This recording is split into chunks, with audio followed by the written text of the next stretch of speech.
আসসালামু আলাইকুম ওয়া রাহমাতুল্লাহি ওয়া বারাকাতুহু। আলহামদুলিল্লাহি ওয়া কাফা ওয়া সালামুন আলা ইবাদিহিল্লাযীনা ইসতাফা, আম্মা বা'দ। ফাউযু বিল্লাহি মিনাশ শাইতানির রাজীম। বিসমিল্লাহির রাহমানির রহিম। ইন্নাকা লা'আলা খুলুকিন আযীম। সাদাকাল্লাহুল মাওলানাল আযীম।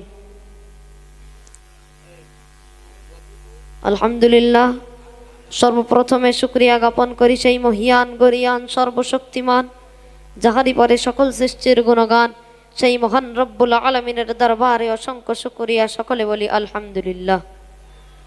তারই পর এই মানবতার মুক্তির দুধ মনুষ্য জাতির উভয় জগতের কাণ্ডারি জগৎগুরু হযরত মুহাম্মদ সাল্লাল্লাহু আলাইহি ওয়াসাল্লামের প্রতি সকলে উচ্চ কণ্ঠে মন খুলে বলি সাল্লাল্লাহু আলাইহি ওয়াসাল্লাম।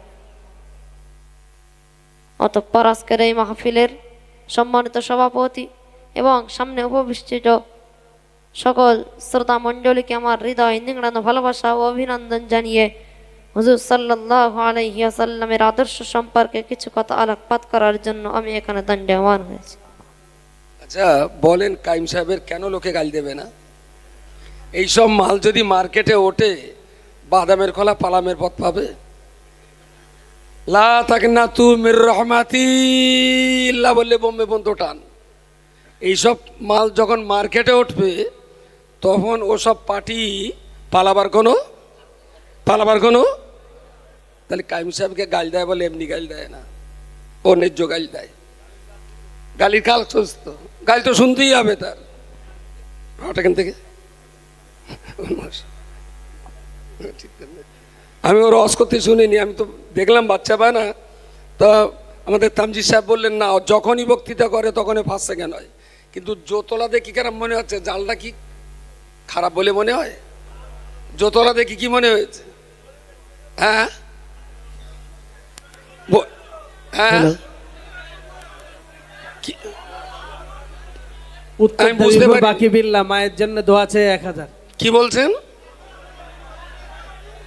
ওর বলতে দিতে হবে? তাহলে তুই অস করবি, এখানে অস করে এখান থেকে নেবে তুই ঘুরে আসবি। যদি 10,000 টাকা না ওঠে তোর কূপকে খায় করবো। উঠে আয় হুজুর, একটুখানি না, একটু বলুক, সবাই চাচ্ছে এর একটু হুজুর কথা শুনে। হ্যাঁ আমি একটু 30 সেকেন্ড ধরে নেই। হ্যাঁ ধর। আমাদের কোয়েম্বাটুরের এক ভাই, এখানে বাড়ি কিন্তু কোয়েম্বাটুরে থাকেন। নাম বললে সবাই চিনতে পারবেন, তাই নাম বলছি না, নামটা গোপন রেখেছেন। উনি 50,000 টাকা দেবেন। নারায়ে তাকবীর, আল্লাহু আকবার, নারায়ে তাকবীর। আমি একটুখানি 1 সেকেন্ড ধরে নেই। ওই বোম্বাইতে শফিকুল ভাই 5টা পাকড়ির টাকা দেবেন, 5,000 টাকা। আল্লাহ দানকে কবুল করুন, আমিন। বম্বে রফিকুল ইসলাম বলে একজন, ওরা 3 জন 3 বন্ধু। রফিকুলের নাম রেখো, 3 দুগুণ 6,000 টাকা দেবে। 3 জন বন্ধু মিলে 2,000 করে 6,000 দেবে। রফিকুল ইসলাম বাড়ি সম্ভবত খড়মপুরে। রফিকুল আতাউল আব্দুল্লাহ, মুম্বাই, 6,000 টাকা। ও যেখান যেখান থেকে তারপরের থেকে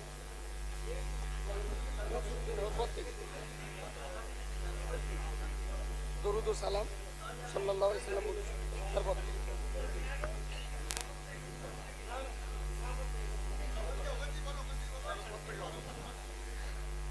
প্রিয় শ্রোতা মণ্ডলী, হুজুরে আকরাম সাল্লাল্লাহু আলাইহি ওয়াসাল্লামের আদর্শ সম্পর্কে বলতে গেলে আমাকে আগেই বলতে হয় বিশ্ববরেণ্য লেখক মাইকেল এইচ হার্ডের কথা। তিনি তাঁর বই দ্য 100 তথা 100 মনীষীর জীবন চরিত্র লিখতে যেয়ে তিনি তাঁর সুপ্রসারিত চিন্তা ভাবনা দ্বারা দেখলেন যে আমার এই 100 মনীষীর জীবন চরিত্রের আলোচনার বইটা যদি শুরু করতেই হয় তাহলে মুসলমানদের নবী হযরত মুহাম্মদ সাল্লাল্লাহু আলাইহি ওয়াসাল্লামের আদর্শ দিয়েই শুরু করতে হবে। নারায়ে তাকবীর, নারায়ে তাকবীর।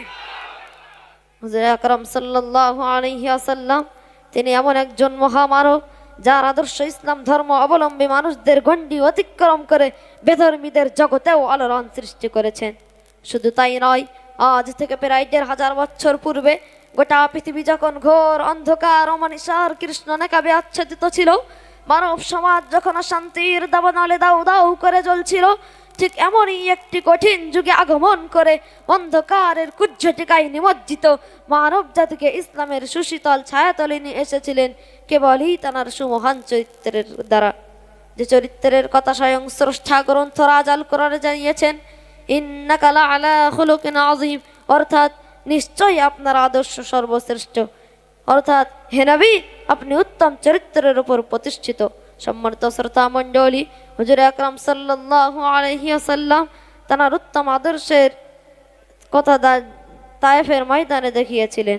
তায়েফের মাটিতে যখন তিনি কলেমার দাওয়াত দিতে গিয়েছিলেন, তায়েফের ছেলেরা হুজুর সাল্লাল্লাহু আলাইহি ওয়াসাল্লামের দিকে পাথর ছুঁড়ে ছুঁড়ে মেরে রক্তাক্ত করে দিল। হুজুর আকরাম সাল্লাল্লাহু আলাইহি ওয়াসাল্লামের শরীর থেকে রক্ত গড়ে গড়ে পায়ে জুতা মোবারক এসে জমাট বাঁধলো। সেই সময় জিবরিল আমিন আলাইহি ওয়াসাল্লাম এসে বললেন, ইয়া রাসূলুল্লাহ, ইয়া হাবিবাল্লাহ, হুজুর আপনি যদি আমাকে একবার হুকুম দেন, আমি জিবরাইল গোটা তায়েফবাসীকে পাহাড় চাপা দিয়ে ধ্বংস করে দিব। সেই সময় মানবতার নবী আমার বলেছিলেন, হে ভাই জিবরাইল, আল্লাহ আমাকে দুনিয়ায় বদদোয়া করার জন্য পাঠায়নি, বরং আল্লাহ আমাকে পাঠিয়েছেন ওমা আরসালনাকা ইল্লা রাহমাতাল লিল আলামিন, অর্থাৎ সমগ্র বিশ্বজাহানের জন্য রহমত স্বরূপ করে। এমন আদর্শের কারণেই তো তিনি মহান।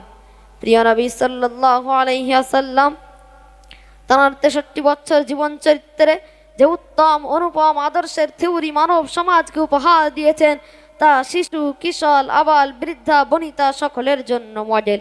তিনি একদিকে ছিলেন যেমন দয়ালু, ঠিক অপর দিকে ছিলেন অন্যায়ের বিরুদ্ধে কঠোর মনোভাবাপন্ন। কিন্তু তিনি প্রতিশোধে বিশ্বাসী ছিলেন না। শত্রু পক্ষকে হাতের মুঠোয় পাওয়া সত্ত্বেও তিনি দীপ্ত কণ্ঠে ক্ষমার ঘোষণা করে দিয়েছিলেন মক্কা বিজয়ের দিন।